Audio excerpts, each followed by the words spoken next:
Welcome to the Short Rod Show. You're talking with Ben. And you got Brett. Thanks for joining us again, everybody. We are back for our second episode of season 2.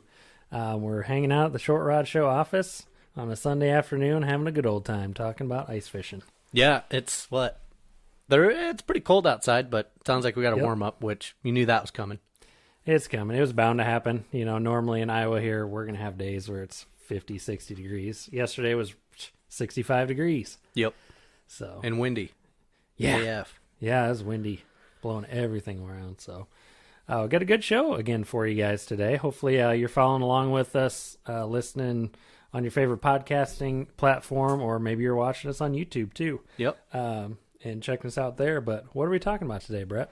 We got a little, at least here for the introduction, we got an update from last episode on that Bass King Poor Man shuttle that we had talked about. The shuttle. We're not sponsored by any of this stuff, but I just think it's cool technology, and I think I'd like to get it out and people support, just some guy interested in trying to get into trying to make it happen for himself. So I think anything we can do to help it out, and hopefully it's a good product. I mean, we'll get into it a little bit here, but also what we're going to talk about more today is we've got some listener questions. So we're pretty excited about that. We did the call out last week for listener questions, and we got a handful of them. So we'll have a few of those to answer today. Probably do that here at the end of the episode. And then the bulk of our episode is going to be talking about early ice, focused on gear rather than locations at this point. Early ice, gear, tactics, a little bit of safety, because that's always something you got to think about going in early ice. But definitely. If you're new to ice fishing or you don't know where to start, our goal would be to kind of get you in the right mindset of how to approach early ice. Yep. How that's different from late ice. How that's different from, maybe midwinter where you're out in a permanent shack, or you're different kinds of ice fishing that you're maybe not used to. So we'll talk about different ways to approach the season here. Yep. So we'll do a quick update here on that Bass King shuttle. So they released the prices on what they're wanting to do with some of that stuff, and looking a little deeper into their website, they got some cool things going on here. So they got a couple models of the shuttle, which you can kind of get a base model that is basically just a carrier for your Vexilar, carrier for your fish finder. It's for $50. I mean, yep. Yeah, $50 for the regular and $65 for the large. Yeah. So that's pretty cool. So you're getting this bare plastic, ruggedized, I'm sure. Yep. Shuttle to hold your electronics on. Carrier stuff. I think that's extremely. I just think it's cool. You can get something that's different than what it came with from the factory. Yep. For the longest time, a lot of the Markham units had the plastic shuttle with the gear bag around it and the goofy kind of handles. And if you're holding it by the handle, it'll fall out. Yeah, the balance was it would make it want to tip forward or backward, and they just didn't really work very good. But with this, and then they also have like the Mac Daddy version, which is based, like I had mentioned last episode, is like the lithium shuttle, poor man's lithium shuttle version. It doesn't come with any batteries, but it comes with all the hookups for lights and USBs and switches. That's that large power box shuttle, it's called. Yeah, $110 for that. That's not too bad, I don't think, for what it comes with. And that's cool. Like we talked about last week, you can use it with a drill adapter, a drill battery adapter. Yep. Well, you got to buy the extra adapter. Well, it's kind of like Legos, though. Yeah. You can just keep adding to it. Yeah, they got all these accessories on their website which is also awesome. That I think is pretty cool, where you buy the base model and then you can accessorize it pretty much endlessly the way it's designed. Yep. Really, probably the only drawback that I see, and I don't know, talking with you before we started this, you weren't too concerned about it, but the fact that it's just 3D printed plastic and fishing in -0 degree weather, that concerns me a little bit. Otherwise, durability wise, you're talking cracking parts apart. Yeah. I mean, I've ran plastic. I've, grew up on a farm, and when it got real cold out, your plastic buckets were just like using glass buckets. I mean, they'd break if you hit them wrong and just shatter. So that's one thing that I do have a little bit of concern about with these. But otherwise, I think it's real cool, especially being able to get the drill battery adapter, put that on there, slide your battery in there. Now that they're not rated for flex volt, and you know a little bit more about that than I do. So there is an issue if you guys are running flex volt batteries, to maybe get some more runtime or get some more amp hour capacity out on the ice. if you're not using it in a specific DeWalt tool, you can run into issues. So there's a lot of cheaper adapters out there, and I run one for my shelter and lights for that. But what I found was there's a switching mechanism that switches it between 60 and 20 volt mode, and those cheaper adapters, and I'm sure anything that you're going to find short of a DeWalt tool is not going to have that.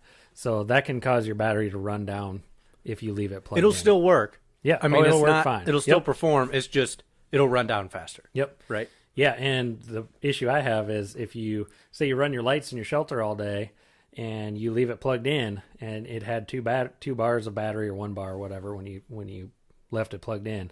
A week later, it's going to be stone cold dead. Whether it's on or not. Yep, you're not going to be able to plug it in a charger to charge it back up. up. What you're telling me is make sure you unplug it if you use it. Like, don't just plug it in and then just shut your lights off and think you're okay. Make sure you pull that battery out of whatever socket that you're using. Unplug it. Yep. Then you should be good. So, but that's really cool. They do Milwaukee and DeWalt adapters. Yep. I mean, those are by far the most popular. So I'd be interested to see how long that would work. A standard like 5 amp, 18 volt or 20 volt battery. Well, what if I hook them up in parallel? Run 2 of them? Yeah, run 2 of them, then I got double I don't know the power. how that... it looks like you'd be making your own power harness, but you could sure do that. Yeah, but why can't I just buy 2 together? Run them together. Duals. I like it. I like the way you're thinking. Now we're looking at some real power out there. That Panoptix is going to need like 4 batteries. You might as well just start wiring them all well, together. I'll just wire 2 big 12 amp power batteries up to each other and run with it. That'd be slick. So yeah, that's on baskhang.com with a K. Khang. Yeah, check it out. They're pretty cool. It's kind of neat. So that was a cool find. Popped up on your Facebook, and you showed it to me. Deal. Yep. Something a little bit different than the mainstream stuff, which is cool. We like talking about stuff like that on here. So awesome. Well, that's about it for our intro, but we're going to be back after the break here. We'll talk about everything else coming up next on The Short Rod Show. Welcome back, everybody. Thanks for joining us through the break there. Today we're talking about some early ice strategies. So ways to approach early ice that hopefully will get you guys thinking about how early ice is different from any other time of the ice season. When I think of early ice, I think of going out on a pond that no one's fished on since it froze up, and there's safe ice involved with going out on there. Of course, you don't want to go out on sketchy ice that's not safe, of course. But that is usually your classic early ice. That's early ice, yep. It's probably pretty clear. You're looking right through it. Might sketch you out a little bit. But yeah, let's talk right off the bat safety, Brett. What do you bring with you early ice, or really any time in the season? But what's your focus early ice? The first thing I'm always bringing with me, ice fishing, especially early ice, is a spud bar. That's always the number one thing. Number 1 to check ice. Number 2 to keep me out of the ice or out of the water. It's just it's an invaluable tool. Yep. And spud bar, if you guys don't know what we're talking about, go back to last season. We basically talked a whole episode of ice safety. It's just a big chipper. It's like a chip bar that you just hit the ice with. A lot of people learned what spud bars were. Very simple tool. Don't overthink it. Yep. Just use it. Yep. What are some other pieces of gear you take with you early ice for sure? Early ice. So really, when I think early ice, I'm thinking my mind goes right to ice conditions. So what are the conditions of those ice? Is it thick? How much variation is out there? So the big thing you got to think about when you're going out on early ice is variation in ice thickness, because it can change pretty rapidly depending on flow and depending on how much snow's been put on the ice, if there's been any snow, or what we run into here in Iowa is a lot of time there'll be a little bit of drift snow out there it won't cover the whole pond or lake, but it'll just kind of drift in some areas. Yep. And I don't know, when you can see through the ice, you kind of feel safer walking on the snow because it feels like a floor, but in reality that's more dangerous because it insulates the ice and then it doesn't get as thick as you'd want it to be. So number 2 that I would make sure to bring is cleats. Early ice, when you're thinking early ice, I'm not necessarily focused on getting to the exact spot that I want to get onto. I want to get onto a spot that I think can hold fish, but I want to get onto a spot that I think is safe, first and foremost. Which we'll do that. I mean, that's early ice. You're not necessarily trying to focus on some of those I guess, later ice locations or those deeper locations, fish can still be spread out pretty well all over the place. Oh, yeah. Yep. Really still in their fall pattern a lot of times. So, getting to some of that structure that you think is later season is not necessarily as important. So, number one thing, getting on safe ice. Number two, then maybe try to find a weed line. Mm-hmm. Something you don't need to be in 30 foot of water, 15 foot of water. You can still find fish in 5, 6, 7, 8 feet. Yeah, and around here, I mean, the weed lines are 6, 8 feet out. Not even that deep. Not even that. Yeah. Yep. If they're there at all. Yep. But yeah, so gear wise, safety wise, bring some ice picks too. Yep. If you have a floating ice suit, I mean, those work great. Extra peace of mind. Take a buddy with you too. That's pretty important. That goes overlooked sometimes, and we're both guilty of doing it. But yep. Going out on the ice by yourself, especially early ice, if you were to fall in, there's not a lot of ice around to support you. So just having that person who can run and get help, or have a rope on them, something they can throw at you to help pull you out. Always have an extra length of rope with you. Yep. Because I'd feel like the only thing that's worse than falling in the ice yourself is being the bystander when someone falls in and then you can't do anything to help them. Yep. Because then you're just standing there and you're just like, oh shit, now what? Yep. Where there, if you know you have an extra length of rope, what I did was I modified my pull rope for my sled. It's basically just my throw rope now. I put 2 carabiners on the end, unlatch that. It's probably 25 foot long. Yep. I don't remember exactly how long I made it now. Toss that out. They can carabine it around themselves, help pull them out or whatever you need to do. But always have a plan. Perfect. Yeah, definitely. So the other thing that we approach early ice that's a little bit differently, or I guess definitely how I do it, but I try and stay light and stay mobile. Okay. I usually won't even take my sled out with me. Sometimes I'll take my shelter, but usually it's a backpack and my flasher and my auger. Really? Yep. See, I'm the opposite. Yep. I mean, it's not like I'm bringing the house with me, but weight and mobility are not my number one focus early ice. Early ice, number one focus is, getting to a spot that I know has safe ice, and then I'm pretty much just camping out there. Mm-hmm. But when I'm talking early ice, I mean, I'm on early sketchy ice. I do not want to deviate from the path that I know that I made it out here on. Yep, you walk in your same footprints. Yep, I go to this exact spot that I know. I find a spot that I know I can catch fish at, or that I've caught a fish, and then that's where I'm camping out. Yep. I'm not doing that exploratory operation there early ice, because you just don't know. Yep. And that kind of leaves you open to getting in trouble. Dang. No, I get you there, definitely. You don't want to be that guy falling in the lake. But maybe there's a little difference in definition there, where you're talking early ice and I'm talking early sketchy ice. No, I'm talking the same. We're on the same page, because last year I was out a few times on real small ponds that froze up first, and it was a backpack and myself, a spud bar, flasher. Yeah. But I mean, there's something to say with that. You don't want to lose all your crap at the bottom of the lake when you fall in. Yep, that's true. That's kind of how I thought about it. But usually early ice, it's not that cold out. No. I mean, you don't need to huddle up in your shelter, and waste away in there and crank the heater up and all that. So no, I wouldn't bother bringing a heater that early. Yep. I guess when I say that I'm not terribly worried about the weight at that point is because you're still looking at glare ice. Mm-hmm. You're not concerned about pulling a sled that's weighted down through 6 inches of snow. Yeah. Or slush. That's a good point, because glare ice, it'll glide right along. You can pull whatever you want out there. You can put whatever you want out there. Pull your permanent out there. Well, I don't know about pulling the permanent, but as far as working out yourself, I'm not as concerned. Yep. Until you get to shore and it's only just grass. You don't have any snow to pull anything. Yeah, that's true. And then you can't get out there. Yep. Because you got no traction. Yep. Exactly. So your ice cleats. That was a good point on that. Yep.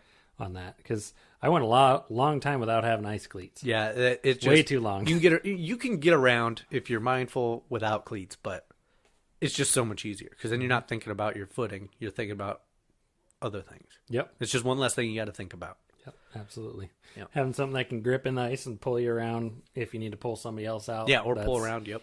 That means a lot then too. Yep, That exactly. comes in handy. So awesome. So some other early ice strategies, I guess, with gear. I'm not generally when I say I'm traveling light, I'm not bringing tip ups with me. You could fish tip ups. I'm not generally bringing tip ups with me really ever. But I'm kind of a one pole, one hole. Yeah. Go at it. Like you said, maneuver around to the spots there's safe ice, and maneuver back the same way you came. Yep. And have a good time. And it's usually on ponds that are, way smaller than others that might still have open water on it, or bigger lakes. Another thing to mention when we were talking about running your spud bar, look to see if someone else has been out there, and see if they've got a spudded path. Don't just follow some random footprints if they don't have a. It'd be good to have that they have a spud. You can tell, where they've chipped the ice away with their spud bar. Try to follow that path if you can. You want to be the guy that people are following behind you, not you're just. Well, I'd rather follow. At that point, I'd rather follow behind someone else. But absolutely, yep. Until you get to the spot where there's a big hole because somebody fell in. But yeah, just seeing footprints, that could have been. I don't mean anything. 3-4 days ago. Yeah, that doesn't mean anything. And it got warm in between, or really, what I've always had success doing is spudding my way out every time. Yep. Until it's spread your weight. Until you see people driving their pickup, all the way from shore, and you're walking off a landing, something like that. Then it's not as big a deal, but for what it's worth, it actually helps you get by, helps you kind of see where you're going. Yep. I don't know, it just gives you. Well, and then early ice, you don't even need the auger. You just chip a hole with your spud bar. Yep. At that point. Yep. Too. But yeah, you could do that. Don't even need your auger. Yep. It's handy. Works out well. Yep. So yeah, like you said, travel light. Yep. But. Yep. And yeah, don't even bother bringing a gas auger out. If you're going to do a gas auger, just start chipping with a spud bar. Yeah. For super early ice. Well, yeah. You're going to fire it up and go, wham, if you can get it fired all the way through. It's probably been sitting there with untreated gas all summer long. We should do a little gas engine maintenance episode and talk about making sure your auger's going to fire up. But most people don't even, that's not even a thing now. No. Gas augers are kind of going away. Don't even think about it. They've been going out for the last few years. So, yeah. Hard to find one, except for old used ones that people are just getting rid of. So. Yep. So, when we're talking early ice still, so we found our spot. Okay. So, you get to the spot that you feel safe and comfortable. Yep. What are you doing? Are you just trying to pound that spot? I'm still fanning out. So, I'll still do 4 or 5 holes and bounce between those. Yep. And generally that'll increase your odds of success on a pond, because you might be over some real nice cabbage in one, and some seaweed looking weeds in another, and some over slime. A rock pile on another, and some sand in another, within a span of 20, 30 feet. That's a heck of a pond you're fishing if you got that kind of diversity. Oh yeah. Yeah, they're man-made and they know what they're doing. They're putting rocks in over here and sand in over here and spots for weeds, and they're putting a structure for you to fish. But yeah, and specifically when I'm thinking early ice fishing, and when I'm thinking early ice, I have a few select ponds that I know are fairly shallow that freeze up first every year. Yep. So those are the first ones I'm going to, and at that point, when I'm able to fish those ones, some of the other ponds that we'd normally fish are still open water even. Yep. So, finding yourself an early ice spot that is always the same spot that freezes up first. Yep. And then going from there, finding your location, probably a weed line. At least that's usually what I shoot for early season, is just the edge of the weeds. I'm not really shooting for bottom structure. I'm not shooting for rock piles. I'm not looking for that. I'm still looking in that weed area, but I'm generally fishing a fairly shallow pond. I'm not fishing a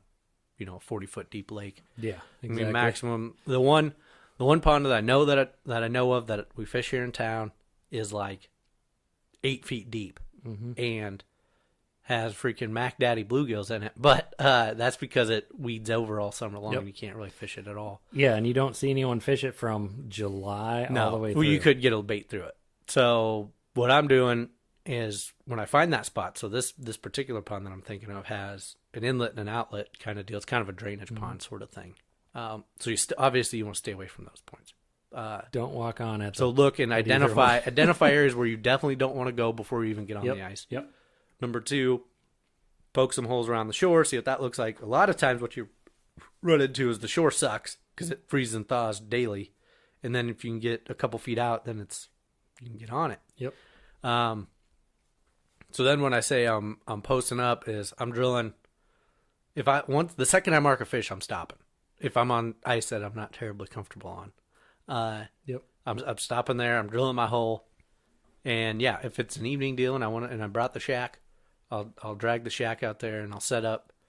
Shoot, I'll have lunch out there. I'll have dinner out there. Oh yeah. And usually I'm fishing fairly aggressively. Like as far as I'm not really running a dead stick sort of situation. It's almost all jig all the time.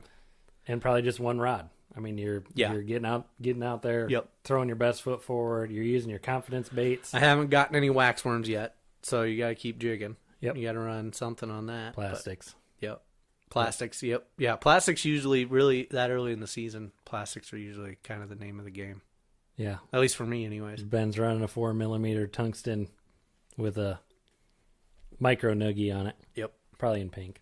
Yep, there you go. 90% of the early ice probably in pink. Well, fish I've caught have been all your fish have been on that. Yep, pink on pink. Yep, hard to beat. Just go with what works. Yep. So yeah, early ice. We're talking before you're getting your 4-wheeler out, before you're getting your truck out there.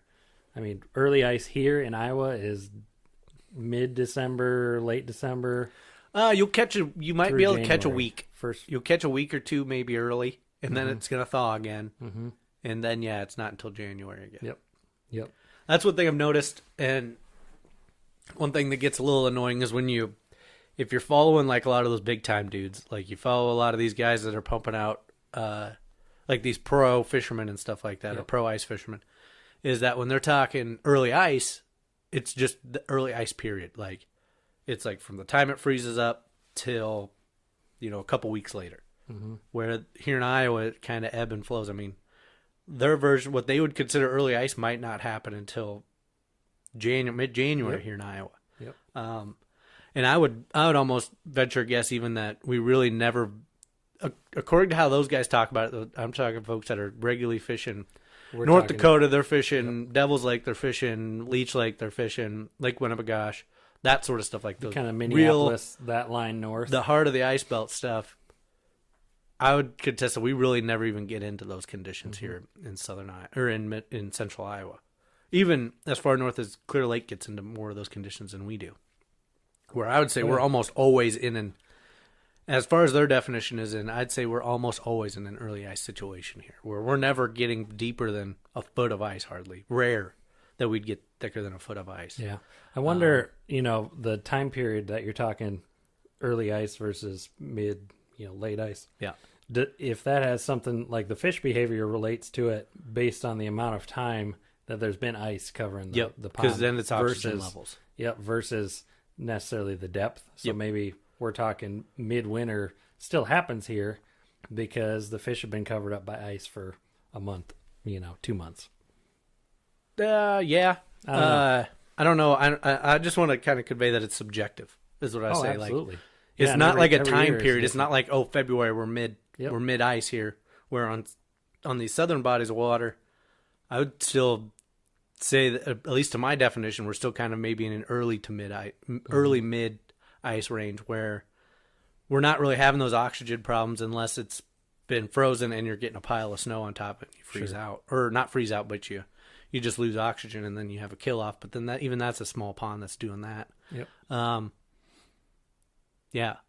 So you're not, when you hear and you read about some of that stuff here in these locations, when you're talking about mid and late ice seasons, well, late ice, we do get into the late ice, but some of that mid ice, we may never ever have that stuff. So when you read about, mid ice conditions, so short, this is what these fish are doing. That may not necessarily be what fish are doing here in Iowa, where they're still kind of in an early ice pattern, is what I would consider happening. That's what we're going to talk about this season. We'll be out there testing out and relating kind of what we see to the different patterns of the seasons and letting you guys know. Yep. Because there really isn't anybody doing that. Yeah. Where they talk about, I know they talk about like kind of like a mid-season lull, like a February deal up there on like Leech Lake or something like that, where the oxygen levels get low and then your fish are not as active. Yep. Where I don't feel that we have that problem here. Number one is because we have, not many of our lakes are natural. Mm-hmm. They always have a flow going in and out. We get enough freeze thaw that there's almost always fresh water coming back into that system, at least every couple weeks. We're never going Yep. a month or two without fresh water coming into the system like they may go up north. Yep. So I think that makes a big difference as you get it later in the season. Kind of always think about early ice situations or how fish react. Anyways, I don't know if I explained that very well. Maybe not. No, that makes perfect sense. I mean, you came at it from a different angle than what I came at it at. Yep. And that's perfect. That's what we're here to figure out and hash out. Yep. So that's good. And that was really kind of an aha moment when I started thinking about that and realized that it was a couple years ago where I started having that theory and thinking about, really, when I read some of these articles from your Jason Mitchells and from your Brad Hawthorns and from your, In-Depth Outdoors guys and all those things. Yep. They're talking about real situations, but that's not necessarily the situation that I find myself in. Mm-hmm. And especially down here, you don't get that kind of press or people talking about it, at least in the mainstream kind of ice fishing stuff, if there is a mainstream anyways. But we are the mainstream. And it definitely has an effect. Mm-hmm. There's definitely something going on there. The other thing I wanted to touch on too, as far as early season gear, is use the early ice as time to test your gear and kind of get back in the groove. Mm-hmm. Make sure you're not missing things, forgetting things. You open your pocket and this is broke. This is the time. Like when I think about early ice, we're really kind of in test mode. We're getting out. Okay, maybe trying out something new. Trying our new baits. And hopefully you're not that far from home. If something bad happens, you're not on your big blowout trip of the year. Yep. And ruining your trip because of some kind of equipment failure. Yep. So that's really where I try and fine tune my process to where I know where everything's at, and I have I have it figured out to where I know I have my boomerang line scissors on my left chest pocket clip, and I got my bait puck in my left Oh yeah, coat you're pocket. Still kind of you're kind of loosening the rust a little bit. Yep. Getting things honed in and yep. So that's really a good early season strategy to think about it from the perspective of fine tuning your setup and optimizing that. Yep. So every time you're going out, you're tweaking it and making it a little bit better. But make some mental notes when you get out there. Maybe you don't like how your sled set up or how your auger's running, or you need new blades in your auger. Because I'll definitely tell you, as the temperature drops, those problems will magnify. Yep. Because you'll just get more and more pissed off about, absolutely, this is not working. I have to do 100 pulls to pull this auger. Yeah, that ain't gonna fly. We got to figure this out. We ain't got time because things react differently once it starts getting cold. Yep. Not to mention, retailers run out of product. Yep. Routinely through the ice season. Yep. So the earlier you kind of get out there and see what you're going to need, or if something breaks, you can replace it right away, the better off you are. Yep. And this early ice season is a good period if you're new to ice fishing, and you're just kind of wanting to test it out. This is a good period to get out and do it. Oh, absolutely. Because you don't need that hardcore gear. You can get by with your regular bibs. You can get by with your regular snow winter apparel. You don't necessarily need the ice fishing gear yet, like your waterproof, water resistant bibs and that sort of stuff. Because you don't have the snow and all that stuff on the ice, you're not getting all the water on the ice. You don't have all the water wicking up your bib pant leg and getting you all wet. So, and you can easily crack a hole open. You don't even need an auger. So if you're thinking about it, you're interested in doing it, you can go pick up a $20 spud bar. Yep. Grab a $30 ice rod and some jigs. $10 schoolie. Go to town. Right out there. Especially some of these local urban ponds and stuff like that. You don't even necessarily need a flasher. My early ice pond that I fish, flasher's no good anyways because it's too shallow. Yep. So go back and listen to that episode, No Flasher, No Problem. Yeah, but I'll tell you terribly all the old Southern Iowa secrets. That is literally probably our most informative podcast episode, and it is by far the least viewed. Everyone is just there. People skip right over. Oh, I got a flasher. That one's no good to me. Yep. Nope. There's so much info packed in that episode about how to find the fish without a flasher, and then if you have a flasher, boom, you're set. Because then you can see the fish too. But yeah, we're at the point where if we don't have a flasher, we're running our backup flasher. Like we're never without a flasher. Yeah. But if you're out on the lake and your flasher dies, there you go. There's some good info. Maybe that's what we'll do one of these episodes when we're on the water here. Just or on test the our ice. skills out. No flasher. Oh my You're, goodness. you're gonna have a terrible time. No flasher. Ben's got a problem. After you're running Panoptics. Well, yeah, we won't bring it. I know. Man. Yeah, that'd be a good episode. We do a little true test of skill. Yep. Match it. But yeah, if there's any expert on that, you're the expert on the no flasher game. I tried and I failed. To sum it up, drop your bait to the bottom, give it 3 cranks up. Something's gonna bite it. It's gotta happen. That's great. Cool. Should we get into some listener questions? Yeah, let's touch on some of those. So yeah, really appreciate the listener questions. I want to read this first one because that's pretty. Yep. Pretty hilarious. So we have a question from one of our listeners here. Walleye Willie. I'm not sure how much he listens to our podcast, but we'll see here. Yeah. He asks, how much bush light is too much bush light while ice fishing? Brett, I'll let you handle this. I think I know where this is going. I know Ben has a specific answer he would have for it, so I'm going to let him run with that one. My specific answer would be you can never have too much bush light. Number 1. Number 2, it depends on how far away you are from home. Number 3, okay, here's the biggest tip I got for bringing beer on the ice, is dig yourself or drill, or what do you like to call it? I like to call it dig, and it bothers you that I call it digging holes. You drill holes. You don't dig holes. You're not out there with a shovel digging a freaking hole. Drilling a hole, and you just, so if you got a decent amount of ice, if you got maybe 6-8 inches of ice, you drill yourself a beer hole. Mm-hmm. And so what you do is you start drilling, and you stop before you get through the bottom, just so that you just barely pierce a hole through the bottom of the ice, and then it fills up with water, and you put your beer in there, because then it won't freeze. Number 1, even if it's outside, and number 2, it keeps it cold. Perfect, but not too cold. No, you don't want it too cold. Yep, definitely. So always drill yourself a beer hole. Yep, keep it cold. Yep, cool. I'd say just leave it at home. Yeah, just Miller Lite is all you need. Miller Lite and maybe a coffee, and you're good to go. Casey's Coffee. How do you like their new logo, by the way? Sucks. Just old Casey's. I hate it. It's written in, they're kind of taking some sort of page out of our book, the little permanent marker script. Some sort of dumb font. Yeah. I hate it. I really liked their old one. Casey's General Store, no more. No, just Casey's. Who is Casey? I don't know. He was a guy, apparently. Pretty rich. But anyways, keep moving on that. That's not a subject that I want to pursue. All right. That's just making mad. Another good question we got. When do you know when to switch bait? When do you know when to switch bait? When do you switch bait?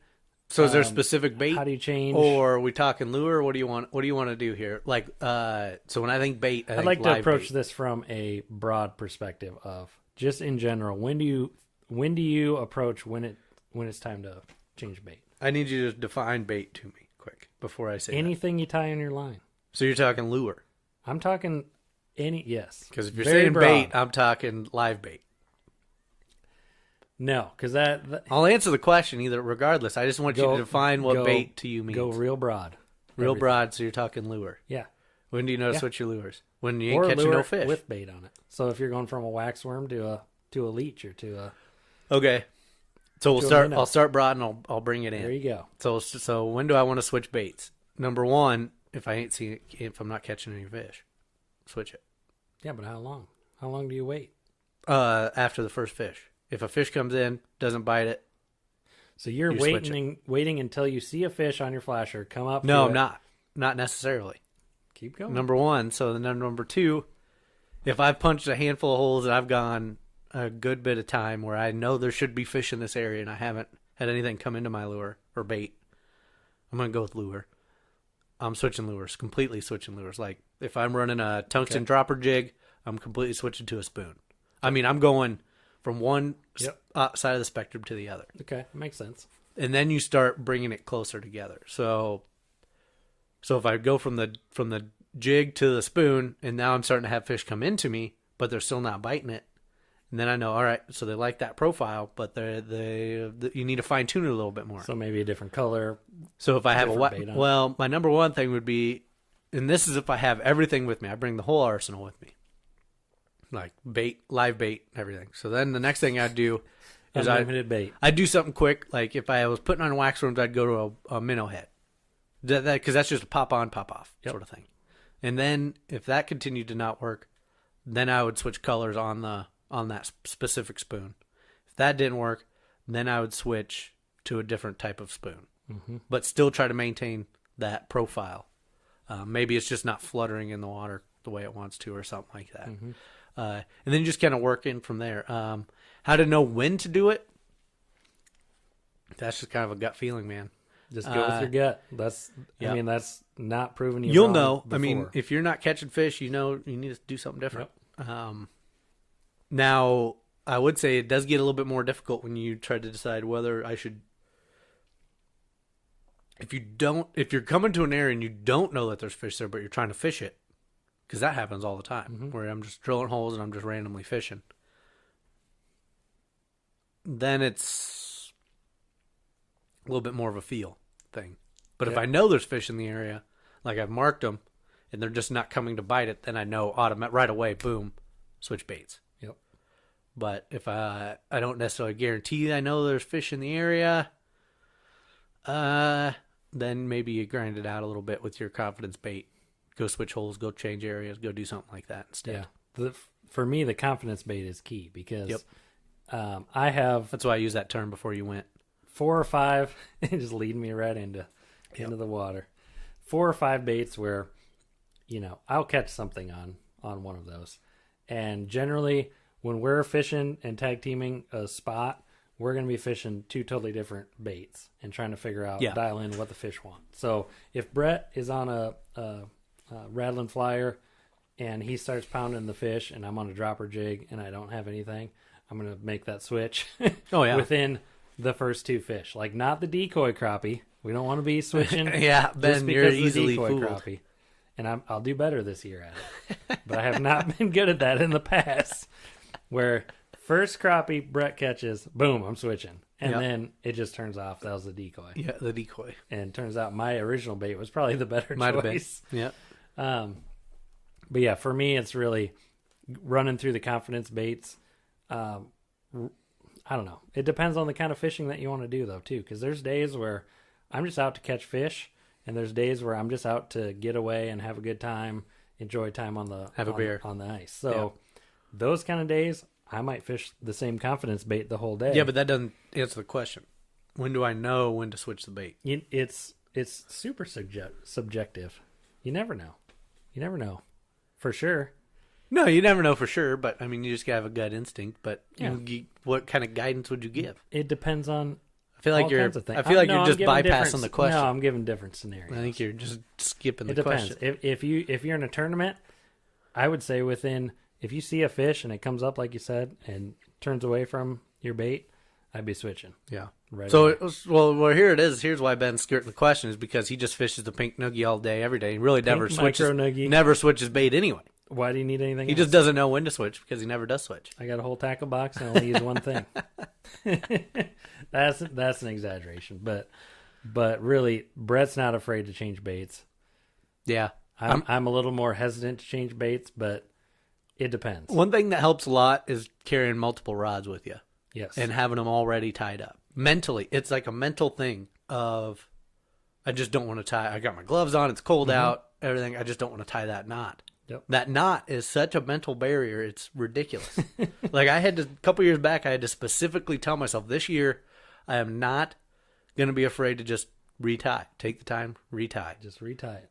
And that has yourself that. Yep. That has increased my fish catching tenfold. Yep. Because rather than I just don't want to do that, so I still run all the schoolies, but now I got 4 or 5 schoolies. Like I'm tied up with not very different baits, but usually at the opposite end of the spectrum, but then there's a couple color changes in there also. So then I don't have to worry about necessarily always tying. But then you're like, well, I want to change this and that and the other. And that mental block of changing baits sometimes really deters people, and don't let it do it. Absolutely, yeah. And don't be afraid to try new things. Throw out something random. Yep. We talk a lot about confidence baits, but how did they get to be your confidence bait? You threw something one time that was strange, and you ended up catching So last year I got that specific situation where we ran those Widowmaker calamities. Yep. Like I described it last year. It looked like a bottle cap. Like you took a bottle cap, you bent it over a jig hook. Yep. Yeah, I got one right here. That's what it looked like. And then you filled that little space in over the bent over with some lead or something like that. Well, yeah, they got some cool paint and on there. It makes it kind of flutter. So it has kind of the presentation or the horizontal presentation of a jig, but it has some flutter to it. Mm-hmm. It just looks like a wild dumbass bait. Tied it up. The first drop I had on that sucker, because, well, here's the knot thing also. First drop I had on that sucker, boom, fish comes in, bites it, takes off.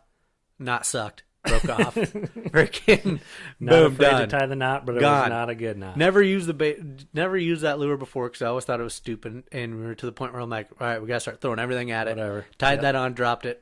Fish came screaming right in, took it, broke the knot off. Of course. And I was like, and you knew it was the knot was broken because the end of the line was kind of like curly cued rather than a fresh break. Yep. So you know it pulled through the knot. Yep. And I was like, God dang it. Man, that sucks. Yeah. Nothing worse than just losing a lure like that. Because you didn't tie Because a you knot. didn't tie a freaking knot. Well, there is one thing that's worse, and I've had it where the eyelet breaks off. The eyelet on The eyelet on the lure. spoon, on a Gotcha. spoon broke. Yep. At a fish on the hole because he got cut up on the bottom of the hole. Eyelet broke off. Yep. I popped up, and on the end of the line was just the ring of the eyelet. And I was like, son of a bitch, I'm never buying these again. I'm never buying No this whole kidding. company again. Now you know what not to buy. Mm-hmm. My goodness. How about one more question here, Yep. Brett? One that's pretty interesting here. This listener wants to hear about what kind of ice fishing stuff not to buy. What not to buy? So we talk a lot about what to buy, but was there anything you were disappointed in? Did you buy something in recently that you were disappointed in? I mean, I'm fairly cheap, so I don't buy a lot of things. Mm-hmm. Some I ice figured that was coming line. up. I've been Yeah. I've been disappointed in line. That's probably my number one thing is when I get disappointed in line with a lot of breaks and stuff like that. Especially when you get into that light line, I feel like there's some opportunity for some poor quality there. Specifically, I've ran into some problems with some of that. I know, the second you name a brand or anything like that, someone's gonna be like, "Oh, that's all I run. I love it." Yada yada yada. But Don't that, say suffix. no, I'm gonna say that that Northland Bionic. I Yeah. think Northland sells. I don't Yep. know exactly, but that Bionic yeah, ice line. Yep. I've had some not great experiences with that. Just break offs. And when you're running 2, 3, 4 pound tests, I mean, and I'm not talking like fish are breaking it off. Like I go to cinch up the knot and it breaks. Yep. You go to that sort of stuff. Or you go to, you're testing your drag and the line breaks off and then that sort of deal. And you're just like, son of a gun, this stuff's junk. Can't win. So yeah, that's probably the something that comes to my mind right away is some ice line.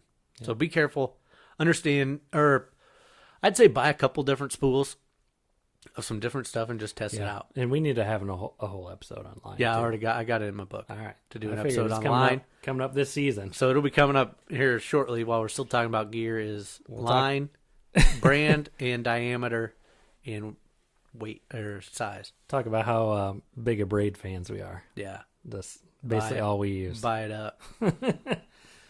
Oh man, good stuff. For me, really the main thing that sticks out, when you go to ice shows, like there's all kinds of tchotchke stuff in there. But that's what I love about the ice show. Chintzy and like it seems like a good idea at the time, and it's $10. So all right, we'll try it out. Yep. Do you remember? Maybe I went. Do you remember the beam bender, the little thing that clips on your transducer and like moves I remember your seeing it. transducer out? Yeah, at so a you can different scan angle? out. Yeah. Yep. I remember seeing it. I still have it. I don't think I've ever used it.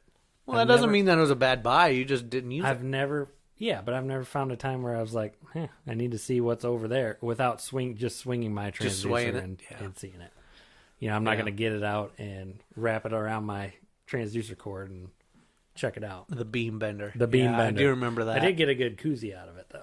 So Ooh, nice. that part was Nice. good. And then the other thing I thought about was all the different attachments for the buddy heaters for cooking stuff. Oh gosh, yeah. The little like metal grates that you stick over it. You're like grilling grilled cheese over it and dripping cheese down into your buddy heater. Yep. And, Or you get the squirter brat that squirts right into the buddy heater. Yeah. And just making a mess all over. I don't know. I get it. Trying to dual purpose things or you gonna make it. Oh man. That beer went. Oh my god. That beer went down the wrong hole. Oh geez. So have to edit that out. Yes, something like that where it's just kind of gimmicky stuff where it's a good idea, but when you're at the show, it looks like a really good idea. Well, They it just looks cool. They have like a complete staged, prototype there. Yep. Where they're cooking something perfect on it. And then you get it out on the lake, and it's just not practical. Not good. Or it takes you 2 hours to cook something. Yep. Yeah. Yep. Yeah. So speaking of that, I remember, I've seen a few YouTube videos where people are using that and they're trying to fry fish on it. Mm-hmm. And you see them put the fish in the oil and there's just no bubbling and you're just like, ugh. Like, it's just like that fish is just straight up soaking all that oil right now. Like, they try to do a catch and cook on the ice. Sure. And you're just like, barf. That's just going to be straight oil that you're eating on that thing. And then they're like, oh, it's so good. And I'm like, you have been eating shitty fish if you think that is so good. Like, that's how you light your whole shelter on fire. Yeah, exactly. Like, I feel like all it takes is one extra little deal flipping off. Yep. Little oil dripping down, whatever. And it's gone. Dude, not good. I do like, you've seen the new buddy heaters, those flex buddy heaters? And they got the attachment so you can put the gas line and hook up a grill to it. Like an actual gas grill. Hook up a grill to your heater? Well, so it's just hooking up. Basically, it's not running off. The heater part has nothing. It just has the attachment. Okay. The regulator in it to hook up a gas line to run it to a buddy heater grill. Oh, okay. Rather than trying to grill off of a heater. Yeah. So that's kind of neat, I think. That's cool. My one experience grilling, like straight grilling on the ice, was when it was less than 0 degrees. Yep. And it was almost impossible to keep from burning the outside of whatever food you threw on the grill without the inside. So cold. I mean, the inside was not cooking at all. Yeah. It's just, you lose so much heat. Yeah. That way. So it's if you want to cook on the ice, buy something actually made for cooking. Yeah, like my little propane. Yeah, what was that? It's like $15 at Walmart. $15 and a little threads on a propane cylinder. Yeah. Has a little burner you light. Yeah, we do fish fries on that, no problem. Yeah, it's not worth trying to mess with trying to cook it off your buddy heater. Nope, not at all. The second you say that, people are like, "Oh, I love cooking on that thing. I cook my family food on my family let dinner us on know. that thing." Yeah, let us know what's the best thing to cook on a buddy heater. How are you guys doing it and making it work? Because I just don't see that turn out well. No. I don't even have the buddy heater. Every time you use your buddy heater, it smells like a hot dog when you fire it up. I don't know. I don't get it. Now, what was that? Go back to that question. Oh, no. What do you think? What were we disappointed in? What are you disappointed in? What else would I put in there? You got any other things? I feel like legitimate ice fishing companies don't disappoint very much. No. I mean, there's such a limited audience anyway, a limited market where, the Markhams, the Otters, the Eskimos, I don't know, name some other brands of the world. When they come out with a product, like they're not just throwing it out there after 6 months of testing. Yep. When you see all these ads for all this equipment, they were testing it at least a year before, if not a couple years before. Well, and it's tough to say that it was sometimes it was junk because I firmly believe that there's a time and place for everything. It's just whether you, as a purchaser, experience that time and place. Mm-hmm. Like, I think there's something. I mean, so you're saying the buddy heater attachments are before their time, and now the flex heater takes that. Maybe there was something in there. Mm-hmm. Well, no, not that specific situation. Those things suck. The tinfoil racks. But when you're talking about like those major companies, they're coming out with things that there's a time and place for them. Yep. They've done their market research. It's good. It's not just, oh, hey, this would be cool. Yep. No. That makes sense. Yep. I'm with you there. Cool. Well, guys, this episode sure has been a lot of fun. Answering your questions. Keep those coming. Definitely like to get some fan interaction, and it gets us thinking in some different ways that makes the show even more fun. So it's not the same old stuff. So looking forward to some more questions. Tag us on Facebook. Throw us out there on an email or send it to us any way you can. But we'll have another episode next week. Yep. I did want to comment again quick. Send us if you have any recommendations or if you want to fish with the Short Rod Show.